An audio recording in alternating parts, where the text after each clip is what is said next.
Okay, who we got here with us today?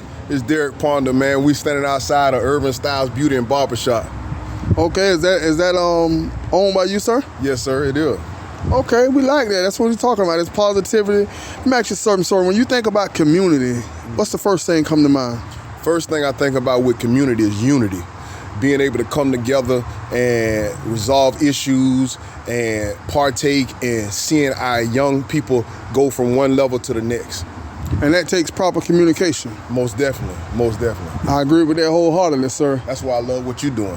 That's right, sir, and I love that you're doing also, sir. You're doing a lot of positivity in our community. Would you like to share some of the things you're involved with, sir? Right now, man, I know one of my biggest focuses and passion is to see these young men stop this violence. That's one of the things I'm geared in, and too. I've done numerous amount of things within the community because I've been impacted by gun violence. My nephew was killed over by the Boys and Girls Club here locally a few years ago, and then my brother, he was killed at the Circle K years ago, the result of gun violence. So it's something that's close to me and something that I see that's plaguing our community, and I just want to be a part of helping to not see another young man be pulled by in a casket, in our community.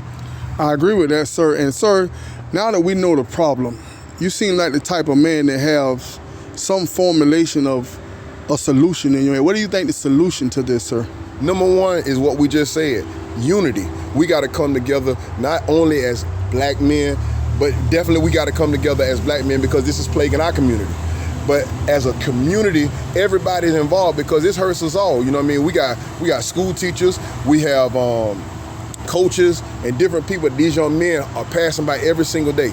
We got to be the people that come together and understand that it's what we invest in our young people right now, each and every day, that's going to get their lasting results from their lives. A lot of times we see our young men, they just start falling off in middle school, high school, and we got to target those young men. There's something going wrong within our school system, within our community, within, the family network that we should have here in Ocala, Florida, man. So that's where we at right now. We got to unify. We got to see about a change coming forward. And I think that starts with great communication.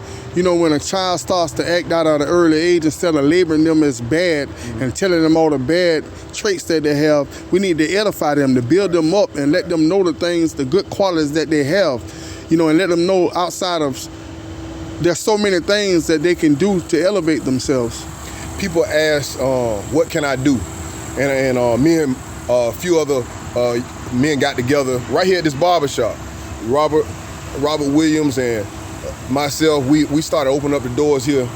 We say, what can we do? Open up these doors, invite these young men in. We Michael Webb, he was a part of it as well. And man, we connected to do Purpose Connection.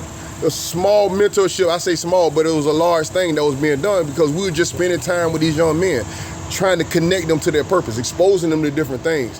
This is where it starts. A lot of times you may not know what to do, how to do it, but invest in one. Invest in one kid. Invest in two kids. Whatever you can do as an individual and understand that there's other people that'll help. That's right. One at a time. One at a time. And that one man may become the next Barack Obama. You're absolutely right, bro. And I can see kids that we've impacted. I see them working in the community. I see them doing different things. And most of all, they feel a connection to me and the other men that were involved, that they can come up and ask them a question.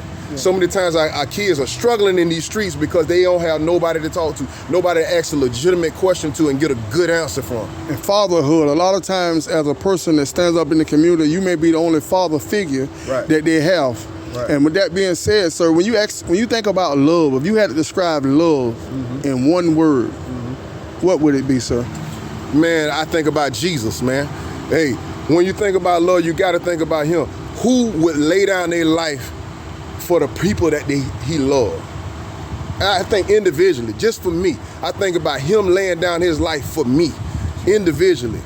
I know I ain't have everything together. I know I wasn't doing everything right, but he still laid down his life for me. When I think about love, I think about me laying down my life, not just for my children, but for other kids within this community, man. That's what it's about, love. So when you chop that up into one word as being sacrifice. Sacrifice. You got to be able to sacrifice. You got to be willing to make the Get sacrifice. up early. Sometimes you got to go to sleep late.